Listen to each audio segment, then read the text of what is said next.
I just hate losing. Basically, I hate losing in anything. That is how a sportsman is made up. But the most important thing for me, I don't want to walk out and say, maybe I could have done this. I don't want any maybes, I don't want any what ifs. When I step onto that field, it's a privilege, it's an honor for me. And when I walk out, I want to have zero energy left, because that is what I'm supposed to do. That is why I'm selected. I'm not selected because I'm privileged or I should be comforted because I've reached the highest level. No, however hard I've worked for age group cricket, this has to be a constant 10 times hard-working process on a daily basis, because I'm representing my country, and there couldn't be a bigger honor for me. Every time that I step onto the field, I don't want to leave any stone unturned. I hate having the feeling of maybe I could have gone for that catch, maybe I could have pushed an extra yard for an extra run. I somehow can't process. So I'm actually always trying to avoid that feeling, and that's why I go along about my work in a crazy manner where I just have to put all my effort into every ball that I play, field, or I'm a part of. When you go out there and play, you get 100. It's not by chance. You need to understand from ball 1 to 90 or 100 how many ever balls you play, or test matches you play a lot more. What were you doing for all those deliveries so you can repeat it? That's consistency for me. It's not easy. If you ask me, do I get affected by failure? Yes, I do. Everyone does. I'm human at the end of the day. So it's difficult to process failure at such a big stage. But also you have to understand that, I totally believe in the fact that what's meant to be for you will happen. We were working as hard as we could.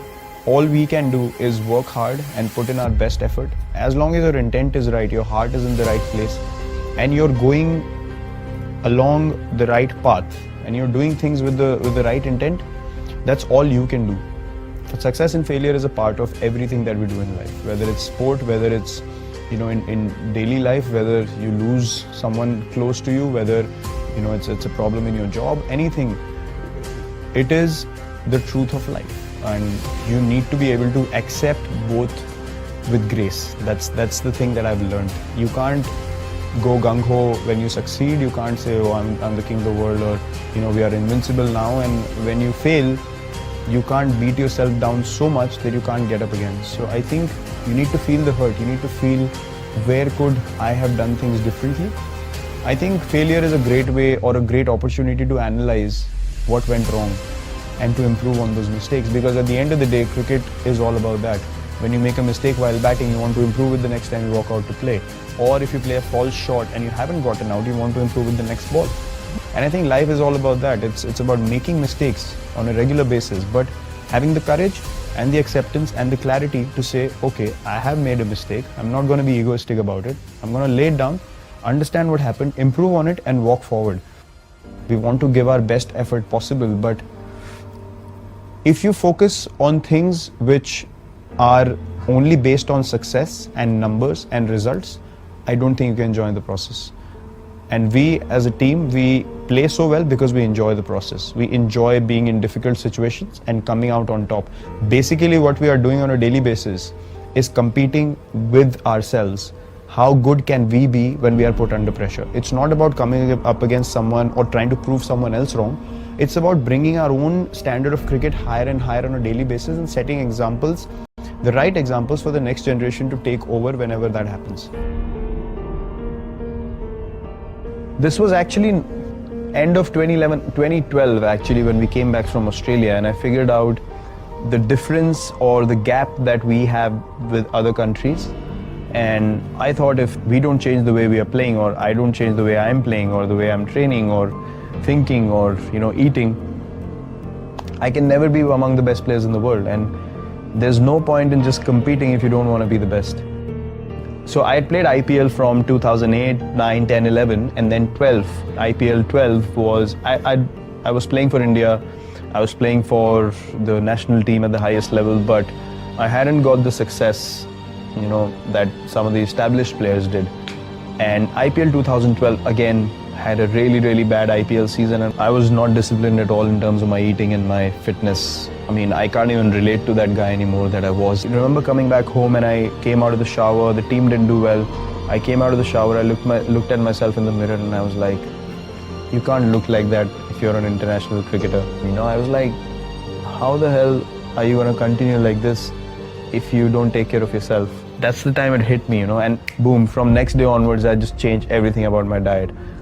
Hitting the gym 2 hours a day, just taking a day off in a week, eating proper lean food. I got away from all kinds of junk. I did not have a cheat day at all, and within 8 to 10 months I lost about 6 or 7 kgs, and then from then on it became such an addiction because I saw the results on the field. I felt quicker, I felt lighter, felt more focused, and then I was like, man, this is the path I want to walk. So everything became a learning process for me, and I kept learning and learning and learning, and now I have a total understanding of my physique.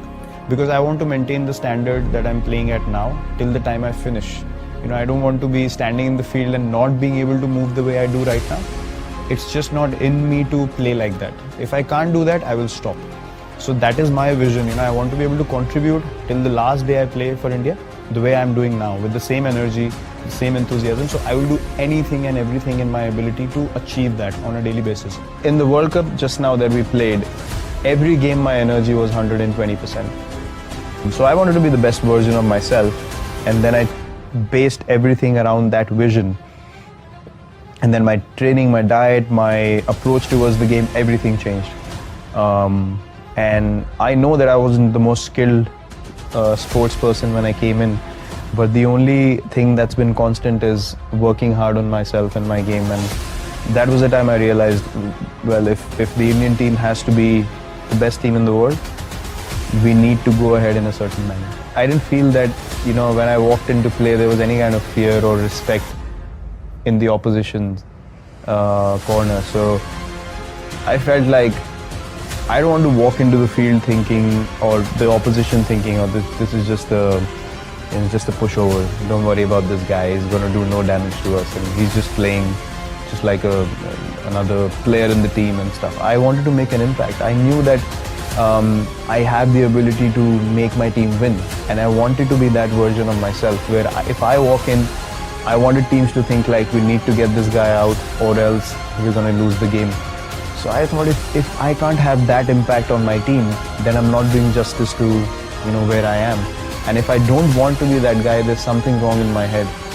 Either I've accepted being, you know, lower than what I should be, or I just don't have enough drive in me. So I said I'm going to unlock my max potential and achieve what I should be.